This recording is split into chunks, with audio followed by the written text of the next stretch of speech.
Hello दोस्तों, नमस्कार। कैसे आप सभी लोग? आशा करते हैं आप लोग भी अच्छे होंगे, स्वस्थ होंगे। आज एक बहुत ही जबरदस्त मोटिवेशनल स्टोरी लेके आया हूँ जो आपकी जिंदगी में एक नया सवेरा लेकर के आएगी। ये मेरा दावा है। यदि आपने पूरा कहानी को सुन लिया तो आपकी जिंदगी में एक नया ही प्रगति, नया ही हुनर, नई ही किरण पैदा होगी। कहानी कुछ इस प्रकार से है। एक लड़का रहता है और अपनी रोजमर्रा की जिंदगी से तंग आ चुका होता है। वो बहुत गरीब रहता है, उसको कोई कारोबार नहीं मिलता है, जिससे वह घर चलाने के लिए असमर्थ हो जाता है। उसका दिमाग काम नहीं करता है। तो परेशान होने के बाद वो डिसाइड करता है कि अभी संसार में रहना मेरे लिए लायक नहीं है और वह सुसाइड करने के बारे में सोचता है। दोस्तों, इस प्रकार से परेशान होकर के वो एक जंगल में जाता है। जब वो जंगल में जाता है तो वह सोचने लगता है कि किस प्रकार से अपने जीवन को समाप्त करे। जंगल बहुत घना रहता है और उस जंगल में जंगली जानवरों का भी खतरा बने रहता है। तो वह जंगल में क्या देखता है कि एक झोपड़ी बना हुआ है।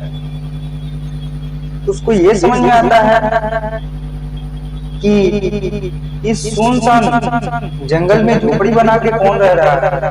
अपनी जिज्ञासा को शांत करने के लिए वो लड़का झोपड़ी तक जाता है। जब झोपड़ी तक जाता है तो देखता है कि एक सन्यासी तपस्या कर रहे हैं और समाधि में लीन हैं। उनके चेहरे पर एक अलग प्रकार की शांति। वो बाबा को नमन करता है और अपनी समस्या के बारे में बताता है कि मैं बहुत परेशान हूँ, बहुत दुखी और मैं अपने जीवन को समाप्त करना चाहता हूँ। मुझे कुछ समझ में नहीं आ रहा है और जब मैंने आपकी कुटिया को देखा तो आपकी तरफ चला आया। आप ही मेरे इस समस्या का समाधान बना। सन्यासी उसकी तरफ गौर से देखते हैं और भाव को समझ जाते हैं कि जीवन से बहुत निराश हो चुका है, धैर्य को खो चुका है, जिसकी वजह से अपने जीवन को समाप्त करना चाहता है। सन्यासी उसको ढांढस देते हैं, बेटा धैर्य रखो, मैं तुम्हारी समस्या का समाधान जरूर। तो दोस्तों, होता क्या है, सन्यासी उसको एक कहानी सुनाने लगते हैं और बताते हैं इस प्रकार से कि एक लड़का रहता है, उसको बागवानी करने का नया नया शौक रहता है। वह बागवानी करना चाहता है, पेड़ पौधे लगाना चाहता है। तो वह क्या करता है, 2 गमले लाता है और एक में लता का बीज डालता है और दूसरे में बांस का बीज डालता है और दोनों गमलों की बराबर देखभाल करता है।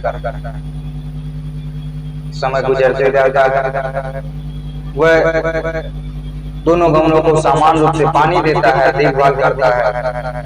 समय गुजरने के साथ साथ जो लता वाला गमला रहता है उसमें से बीज का अंकुरण होने लगता है। लेकिन इधर जो दूसरा गमला है बांस का, उसमें से कुछ भी परिवर्तन नहीं होता, जैसे का वैसे रहता है। लेकिन वह धीरे रखता है और अपना कर्म करता है। दोनों पौधों को समान रूप से पानी देता है, दोनों गमलों में समान रूप से पानी देता है, देखभाल करता है। इधर जो लता का पौधा होता है धीरे धीरे बढ़ने लगता है। लेकिन एक दिन वो देखता है कि बांस के वाले गमले में कुछ भी परिवर्तन नहीं हो रहा है। वो थोड़ा सा उसको अलग फील होता है, लेकिन फिर भी वो धैर्य बनाए रखता है और देखभाल करता है। देखते ही देखते कुछ समय बाद वो जो बांस के पौधे का गमला था उसमें से अंकुरण उसमें से भी चालू हो जाता है और देखते ही देखते वह लता वाले पौधे से बहुत बड़ा हो जाता है।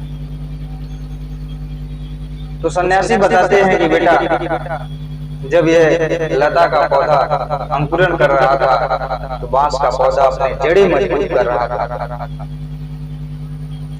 किसी प्रकार से यदि तुमको जितना ज्यादा आगे जाना उतना ज्यादा तुमको जड़ें अपनी मजबूत करनी चाहिए। जितना मजबूत तुम्हारी जड़ें होगी उतना आगे तक तुम जा पाओगे।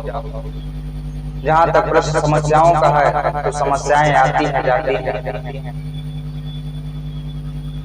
जिसका जितना बड़ा लक्ष्य होता है उसको इतने बड़ी परिस्थितियों से उतनी बड़ी समस्याओं से सामना करना होता है।